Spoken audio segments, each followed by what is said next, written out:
अभी देखिए in spite of बराबर होता है डिस्पाइट, तो इन स्पाइट ऑफ बराबर डिस्पाइट है और सबका मीनिंग होता है नॉट विथ स्टैंडिंग है, तो हमेशा ये दोनों से उठा करके ज्यादा सवाल देता है, वो बहुत कम देता है। तो इन स्पाइट ऑफ बराबर डिस्पाइट है मतलब के बावजूद। पहले आप चुप रहे, बाद में पूरी तरह आपको समझ में आएगा। पहले आप चुप रहे तो पहले ई आया तो आप चुप रहे, बाद में पूरी तरह समझ में आएगा, बाद में ई आया तो पूरी तरह आपको समझ में। अभी हम पढ़ेंगे एरर। ये एरर जो है वो प्रीवियस ईयर का है, और ये एरर में हम ये देखेंगे कि कौन सा गलत है, और ये भी देख सबसे ज्यादा जोर इस पर देंगे कि कौन गलत नहीं है, और कौन गलत नहीं है तो क्यों नहीं है। ठीक है, आप इस वीडियो को देखिए, अगर आपको लगता है कि ये ठीक है तो आप हमारे साथ कंटिन्यू रहें। अगर लगता है कि हम 10 मिनट टाइम दे करके मेरा टाइम खराब हो गया, हम कुछ नहीं सीखे, तो आप इस वीडियो को स्किप करें और किसी और का देखें जहां आपको ऑब्जर्व करना ज़्यादा, मतलब जहां ज़्यादा सीखते हैं वह। ठीक है, तो उम्मीद करते हैं कि अच्छा लगेगा। बढ़ते हैं आगे। Now it's it's referring to the same big lug. एक लग का मतलब पीछे पीछे फिरना या फिर घसीटना, ऐसा ही कुछ मीनिंग है। Who met his fate. यहां पर अगर हम देखें तो लिखा है नाउ, और हमको चाहिए यहां इट्स रेफरिंग। क्या लिखा हुआ है? It's referring. अब जब लिखा हुआ है इट्स रेफरिंग, तो थोड़ा सा अगर हम समझें तो इट्स जो है वो हमारा है पॉजिटिव एडजेक्टिव। क्या हुआ है? पॉजिटिव एडजेक्टिव है। और ये जो इट्स पॉजिटिव एडजेक्टिव है, कौन कौन है पॉजिटिव एडजेक्टिव? जैसे योर हमारा पॉजिटिव एडजेक्टिव है, आवर हमारा पॉजिटिव एडजेक्टिव है, और कौन होगा? हर हमारा पॉजिटिव एडजेक्टिव है। अगर हम पॉजिटिव प्रोनाउन लिखें तो इट्स का तो इट्स ही होगा, मान लेते हैं। फिर हीज है, उसका भी हीज होगा। योर का क्या होगा? योर्स होगा।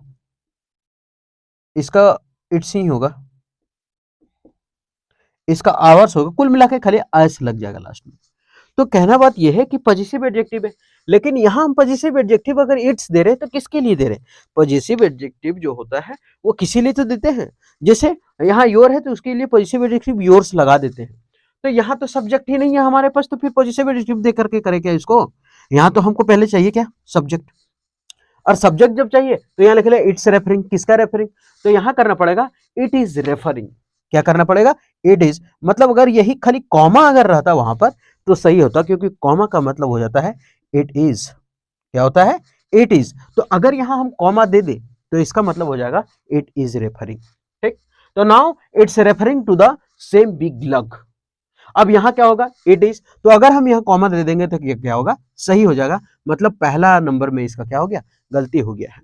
यानी आप थोड़ा सा ध्यान दीजिएगा, एबीसीडी में लिखे नहीं, ताकि थोड़ा गिज बीज ज्यादा हो जाता है ना, पूरा उरी बुरी दिखने लगता है। तो आप ए में इसका गलती है तो क्या होगा? इट्स की जगह होगा इट इज होगा।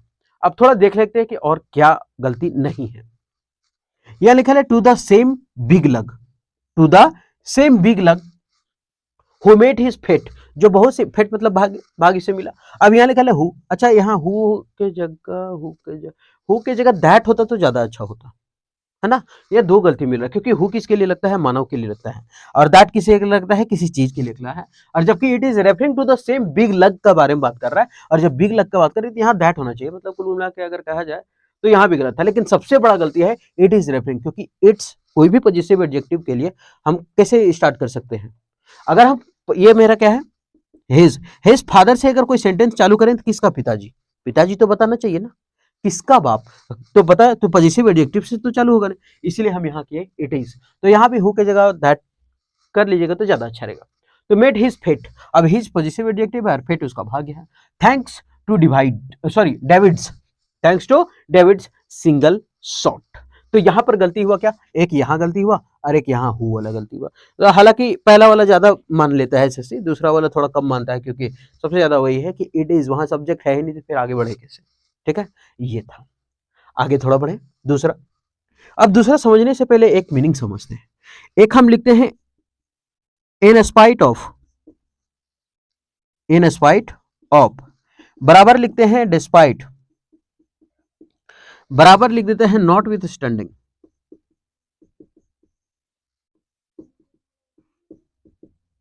ये सब साथ में है नॉट विथ स्टैंडिंग। ये तीनों का मीनिंग क्या होता है मालूम है? ये तीनों का मीनिंग होता है के बावजूद। के बावजूद, के बावजूद होता है। अभी देखिए इन स्पाइट ऑफ बराबर होता है डिस्पाइट, तो इन स्पाइट ऑफ बराबर डिस्पाइट है और सबका मीनिंग होता है नॉट विथ स्टैंडिंग है, तो हमेशा ये दोनों से उठा करके ज्यादा सवाल देता है, वो बहुत कम देता है। तो इन स्पाइट ऑफ बराबर डिस्पाइट है मतलब के बावजूद, और जब के बावजूद है तो इसका मतलब क्या हुआ कि in spite of, in spite के साथ प्रीपोजिशन आएगा लेकिन डिस्पाइट के साथ प्रीपोजिशन नहीं आएगा। लेकिन एसएससी बार बार यही कर देता है कि क्या करता है, डिस्पाइट के साथ ऑफ लगा करके दे दिया करता है, जो कि गलत होता है। और वही चीज यहाँ क्या है, डिस्पाइट के साथ ऑफ लगा करके दे दिया, यानी ये हमारा क्या हो गया, गलत हो गया। तो यहाँ होगा डिस्पाइट टेक्नोलॉजिकल इन्वेंशंस, क्या हो जाएगा, इनोवेशंस लिखा है, sorry, and powerful analytical tools nothing is happening. तो यहां समझ में आ गया कि गलती क्या है, दूसरा, सॉरी पहला नंबर में क्या है हमारा गलती है, एंड पावरफुल एनालिटिकल। अब यहां पर क्या है, टेक्नोलॉजिकल इनोवेशन एंड है, और एंड हमेशा दोनों साइड क्या करता है, बराबर बराबर में लिख देता है कि अगर इधर एडजेक्टिव है तो उधर भी एडजेक्टिव है, अगर इधर वर्ब है तो उधर भी वर्ब है, अगर इधर वर्ब का पहला फॉर्म है तो उधर भी वर्ब का पहला फॉर्म होगा। इसीलिए एंड के बाद लिखा है टेक्नोलॉजिकल इनोवेशंस, तो एंड के बाद लिखा है पावरफुल एनालिटिकल टूल्स। ठीक, तो आगे बढ़ते हैं। नथिंग इज हैपनिंग, कुछ नहीं यहां हुआ। तो समझ में आ गया कि गलती क्या था दूसरा में। दूसरा, just because I am quite, I am quite does not mean I can not scold you. Just because I am, अब यहां लिखा है जस्ट बिकॉज आई एम, अब यहां तो कोई दिक्कत नहीं है जस्ट बिकॉज थोड़ी, क्योंकि आई एम, आई के साथ क्या लगता है, एम, चल सही है। क्वाइट का मतलब होता है चुप रहना, चुप रहना, शांत रहना। थोड़ा सा अगर बताएं तो एक होता है क्वाइट, एक होता है क्वाइट, ये इसका मतलब होता है शांत रहना, इसका मतलब होता है पूरा तरह से या फिर काफी हद तक। सवाल कैसे कंफ्यूज हो जाएंगे, कंफ्यूज नहीं होना है, हम बता रहे हैं ना, पहले आप क्या रहे, मतलब इसका मतलब क्या होता है, शांत, इसका मतलब होता है पूरी तरह, पूरी तरह। याद कैसे होगा, अभी नहीं समझ में आ रहा होगा, तो हम अभी बोलेंगे पहले आप चुप रहे, बाद में आपको समझ में आ जाएगा। पहले आप चुप रहे, बाद में पूरी तरह आपको समझ में आएगा। पहले आप चुप रहे तो पहले ई आया तो आप चुप रहे, बाद में पूरी तरह समझ में आएगा, बाद में ई आया तो पूरी तरह आपको समझ में आ जाएगा। ठीक, तो यह है, चलो, तो just because I am quite, मतलब आई एम क्वाइट, हम एकदम चुपचाप हैं तुरंत। डज नॉट मीन, अब ये डू डज है, थोड़ा देख लेते हैं गलती है कि नहीं। पहला में तो कोई गलती नहीं है, लिखा है जस्ट बिकॉज आई एम, क्या तो करें, सब्जेक्ट ही तो खाली लिखा है, जस्ट बिकॉज तुरंत ही, क्योंकि आई एम। अब यहां लिखा है quite, I am, just because I am quite does not, अब डज नॉट है तो इसका मतलब क्या है, डू, डज और डिड, ये सब के साथ वर्ब का कैसा फॉर्म होता है, वर्ब का पहला फॉर्म होता है। वर्ब का क्या होता है, पहला फॉर्म होता है। तो डज के बाद लिखा लेमिन, ये वर्ब का पहला फॉर्म है, ये सही है, ये सब्जेक्ट के तौर पर काम कर रहा है, अभी तक कोई गलती नहीं है। I can not scold you, just because I am quite does not mean I can scold you. अब ये कैन नॉट क्या है, कैन हमारा क्या, मॉडल, कैन क्या है, मॉडल, और मॉडल के बाद क्या आता है, वर्ब का पहला फॉर्म आता है, तो कैन के बाद तो वर्ब का पहला फॉर्म दिया है, ये भी सही है। अरे यार सब तो सही है, तो क्या नो एरर है आंसर, देख लेते हैं। Just because I am quite, जैसे ही अभी हम चुप हैं तो इसका मतलब ये नहीं समझना कि हम तुमको डांट नहीं सकते हैं, है ना, सिर्फ क्योंकि हम इसलिए चुप हैं, जस्ट बिकॉज सिर्फ क्योंकि हम इसलिए चुप हैं, तो ये मत समझना कि हम तुमको डांटेंगे नहीं, डांट नहीं सकते, ऐसा मत समझना। तो यह है कैन के बाद मॉडल का वर्ब का पहला प्रयोग है, सही है। यहाँ डूडस के साथ वर्ब का पहला फॉर्म आता है, ये भी सही है। यहाँ लिखा है कि सिर्फ अभी अगर हम चुप हैं तो ऐसा नहीं है कि हम तुमको डांट नहीं सकते हैं, मतलब ये भी क्या है, सही है। तो हमारा आंसर होगा नो एरर, कोई गलत नहीं। चलिए आगे बढ़ते हैं। मच ऑफ द आर्ट, बहुत सारा जो आर्ट है, he discusses is funny, playing and mischievous. अब देखते हैं इसमें थोड़ा सा गलती क्या है। Much of the art he discusses is funny, playing is funny, playing. अब यहां अगर देखें तो much of the art, much of the art he discusses, he क्या है, डिस्कसेस। अब ही हमारा क्या, सब्जेक्ट, ही क्या हमारा सब्जेक्ट। यहां तो ठीक है, यहां क्या गलती है, much of the art, much of the art मतलब तो ठीक है, मच ऑफ द आर्ट। आगे ही डिस्कसेस, वो डिस्कस करता है, क्या किया डिस्कस। अब ही क्या है, सिंगुलर, और सिंगुलर के साथ हमको वर्ब कैसा चाहिए, सिंगुलर। वर्ब सिंगुलर कब होता है, जब उसमें एस लगता है, तो ये हो गया। और जब यहाँ वर्ब है तो फिर इज, फिर तुरंत वर्ब कैसे आएगा। तो ठीक है, अगर इज है तो इज फनी प्लेइंग, और सबसे पहले यहां लिखा है ही इज फनी प्लेइंग। अब हमको यहां क्या चाहिए, कैसा प्लेइंग था, फनी था, मजाकिया था। तो ये तो प्लेइंग तो खेल रहा है, तो वर्ब हो गया। लेकिन वर्ब नहीं चाहिए हमको, यहां क्या चाहिए, एडजेक्टिव। और ये जो एडजेक्टिव चाहिए, तो फिर ये प्लेइंग को क्या करें, तो कुछ भी कर लीजिए, अब इसको एडजेक्टिव बनाइए और करिए प्लेफुल।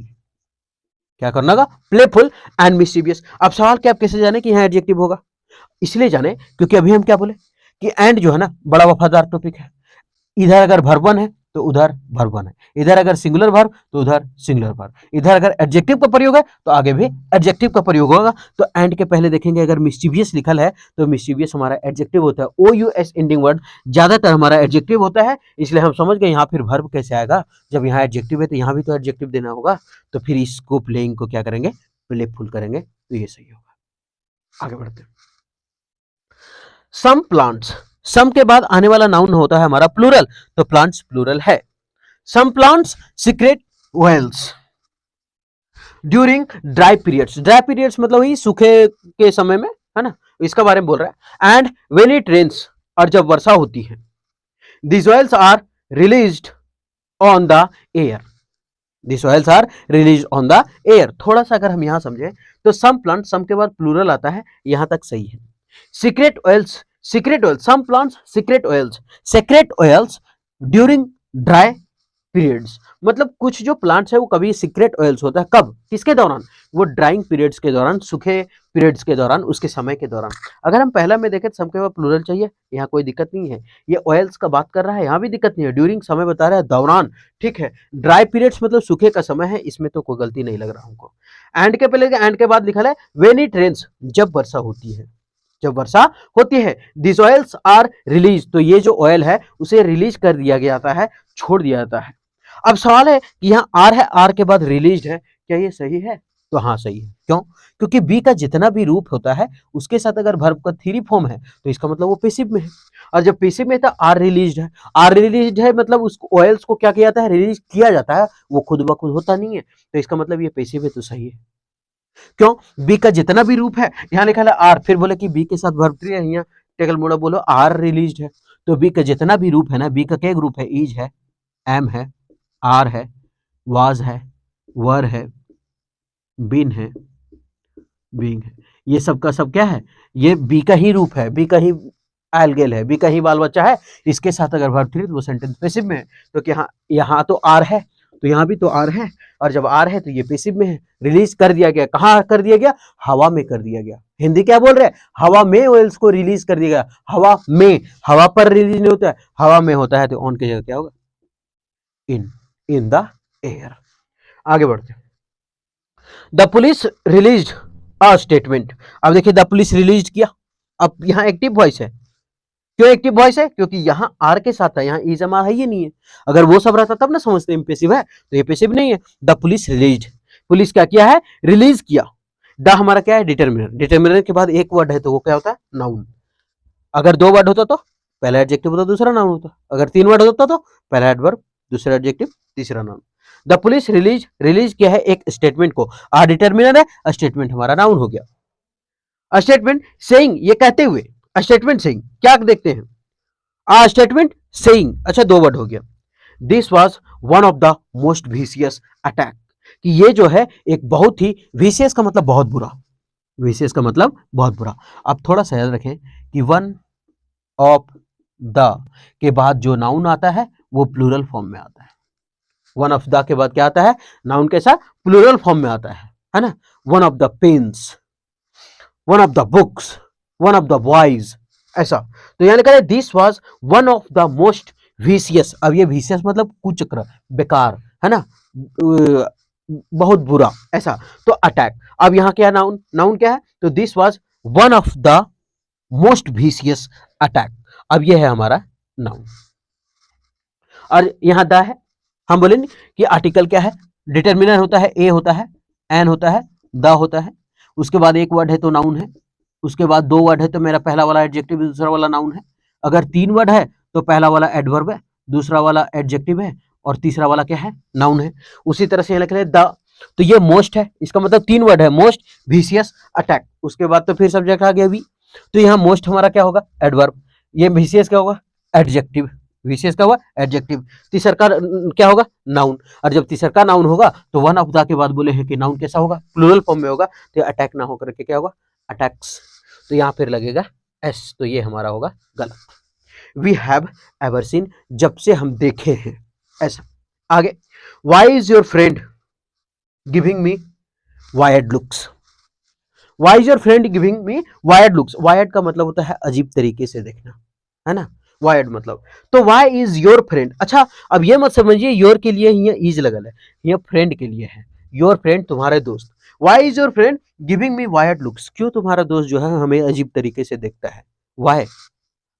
तो वाई सही हो गया, ये इज किसके लिए है, योर फ्रेंड के लिए है, इसलिए क्या हुआ, सही हो गया, ठीक। Why are you friend giving me weird looks, अब यहाँ गिविंग मी मतलब दे रहा है नहीं है, यहाँ गिविंग मी मतलब होता है कि क्यों देखता है। तो why is your friend giving me, क्यों देखता है, वायर्ड लुक्स के नजरिए से, मतलब अजीब तरीके से हमें वो क्यों देखता है। अब निकल है फ्रेंड, गिविंग मी थोड़ा सा याद रखना, गिविंग मी अगर लग रहा है थोड़ा सा लग रहा होगा कि साला गलत निकल है, नहीं, गिविंग मी मतलब होता है देखना, गिविंग मी यहाँ सेंटेंस में मीनिंग निकल रहा है, why is your friend giving me weird looks, मतलब क्यों वो अजीब तरीके से मेरे तरफ वो देखता है, इसका मतलब ये है। तो इसमें कोई गलती नहीं है, इसका आंसर होगा नो एरर, क्योंकि योर फ्रेंड के लिए क्या है, इज है, और गिविंग मी वायर्ड लुक्स ये साथ में प्रयोग हुआ है, giving me weird looks, giving me weird looks, आप इसको लिख लेना है तो लिख लें, गिविंग मी वायर्ड लुक्स साथ में प्रयोग होता है, अजीब तरीके से देखना, है ना, अजीब तरीके से देखना, गिविंग मी वायर्ड लुक्स। यहाँ मी है तो मेरे तरफ है, यहाँ कुछ भी हो सकता है, somebody कुछ भी हो सकता है, गिविंग somebody वायर्ड लुक्स, ठीक। आगे, soap removes traces of particide and heavy metals that stand sanitizers can left behind। आगे बढ़ते देखते, soap removes trace of particide and heavy metals that stand sanitizers can left behind। अगर इसका हम देखें तो शुरू में क्या गलती है, कुछ नहीं, क्या लिखा है, सोप रिमूव्स कर देना है, traces of pesticides, traces of pesticides and heavy metals that stand sanitisers can lift. अच्छा यहां अगर देखें कैन, तो ये हमारा क्या, मॉडल। और अभी हम बताएं कि मॉडल के बाद क्या प्रयोग होता है, मॉडल के बाद वर्ब का पहला फॉर्म का प्रयोग होता है, तो फिर ये लेफ्ट कैसे हुआ, यहां तो लिफ्ट होना चाहिए, है ना, लीव होना चाहिए, सॉरी लेफ्ट बिहाइंड मतलब पीछे है, तो यहाँ तो लीव होना चाहिए, कैन लीव, तो ये तो गलत हो गया यार, क्योंकि मॉडल के बाद तो वर्ब का पहला फॉर्म चाहिए, अभी भी पढ़े, जब मॉडल के बाद वर्ब का पहला फॉर्म चाहिए तो फिर यहाँ कैन लेफ्ट नहीं होगा, यहाँ तो वर्ब का पहला फॉर्म लीव होना चाहिए, तो वहां होगा लीव बिहाइंड, ठीक। उसके बाद थोड़ा सा अगर हम और देखें कि यहाँ लिखा है कि soap removes traces of pesticide and heavy metals, दो चीजों का बात किया है, एक किसका बात किया है, तो एक पार्टिसाइड्स का बात किया है, और पार्टिसाइड्स एंड हेवी मेटल्स का, ठीक है। और उसके बाद लिखा है that stand sanitisers can left behind, अब कैन हमारा हो गया मॉडल, मॉडल के बाद हमको चाहिए था वर्ब का पहला फॉर्म, जो कि गलत निकला है, वर्ब का दूसरा फॉर्म लिख दिया, तो ये तो गलत हो गया। आगे बढ़ते, द लास्ट टाइम, जब भी लास्ट आ जाए ना समझ लेना कि वो पास्ट टेंस में, the last time he repeated the same mistake, वो क्या हुआ ना, पिछले समय एकदम सेम जो गलती किया था वही गलती किया है वो। आई थाउट, मैं सोचा, he would feel many sorry, कि वो बहुत हमको क्या बोलेगा, सॉरी कहेगा, बट आई वॉज रॉन्ग, लेकिन मैं गलत था। आई हमारा क्या, सिंगुलर, और ये जब सिंगुलर है तो वर्ब भी कैसा है, सिंगुलर, क्यों, क्योंकि वर्ब में एस लगने के बाद क्या होता है, सिंगुलर, मतलब रॉन्ग, तो इसका मतलब क्या है, ये पार्ट तो सही हो गया है। The last time he repeated, पिछले समय, ही रिपीटेड वो रिपीट किया, वर्ब का दूसरा फॉर्म, आज के पहले बात हो रहा है, कोई दिक्कत नहीं है। The last time, the determiner है, ये लास्ट क्या है हमारा, एडजेक्टिव हो जाएगा, और ये टाइम नाउन हो जाएगा, क्योंकि दो ही वर्ड का खेला है, तो दो वर्ड है, पहला एडजेक्टिव होगा, दूसरा नाउन होगा, ठीक। ही रिपीटेड पास्ट का कहानी है, द सेम मिस्टेक, द फिर से आया है, तो ये फिर से हमारा एडजेक्टिव, और ये फिर से हमारा क्या होगा, नाउन होगा।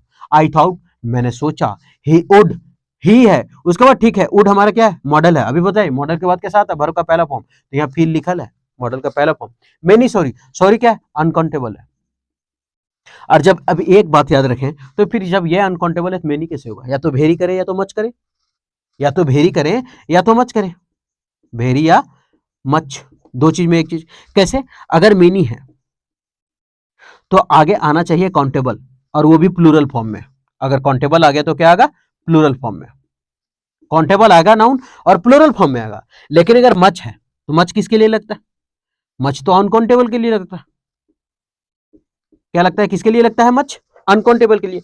तो मेनी जिसको गिन सकते हैं उसके लिए है, और मच जिसको गिन नहीं सकते हैं उसके लिए है।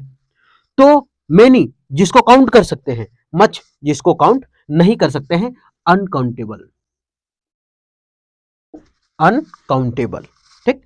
तो यहां तो सॉरी को हम गिन नहीं सकते, और जब सॉरी को गिन नहीं सकते तो यहां फिर या तो मच कर ले, ठीक। आगे दिस टाइम स्केल, ये द टाइम स्केल, ये जो टाइम स्केल है of prokaryote evolution have been difficult to remonstrate. देखिए कभी कभी होता है ना कि हम क्या करते हैं कि उसके सामने वाला को समझ जाते हैं कि वो सब्जेक्ट हमारा कौन है, ठीक है। लेकिन कभी कभी अगर ना समझ में, जैसे यहाँ हैव लिखा है वर्ब, तो तुरंत पीछे चलते हैं। अगर पीछे चलेंगे तो उसके साथ अगर प्रीपोजिशन मिल गया हो तो उसके पहले वाला हमारा क्या होता है? सब्जेक्ट होता है। और द टाइम स्केल क्या है? सिंगुलर। और जब द टाइम स्केल सिंगुलर है तो हैव की जगह क्या होना चाहिए? Has been difficult. क्या होगा? Has been difficult too. अब आगे देख लेते हैं। अब यहां लिखा है टू, टू के बाद क्या आता है? वर्ब का पहला फॉर्म। अगर टू आ गया तो टू के बाद इन्फिनिटिव बताने वर्ब का पहला फॉर्म आता है। लेकिन यही चीज अगर टू के बाद बी होगा ना तो ये पेसिव वॉइस में जाएगा और ये बोलेगा वर्ब का तीसरा फॉर्म है। Because of unlimited fossils record. और डिटरमिनर 3 गो वर्ड है, तो 3 गो वर्ड का आप कहानी लगा लीजिए कि ये क्या था, ठीक है। मतलब पहला एडवर्ब था, दूसरा एडजेक्टिव था, तीसरा नाउन था।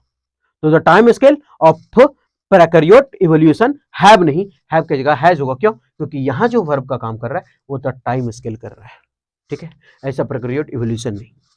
तो उम्मीद करते हैं कि ये सेशन जो है वो वर्ड मीनिंग मतलब समझ में आया होगा कि कैसे छाटे और कैसे नहीं छाटे, ठीक है। तो उम्मीद करते हैं ठीक लगा होगा। फिर मिलते हैं नेक्स्ट वीडियो में।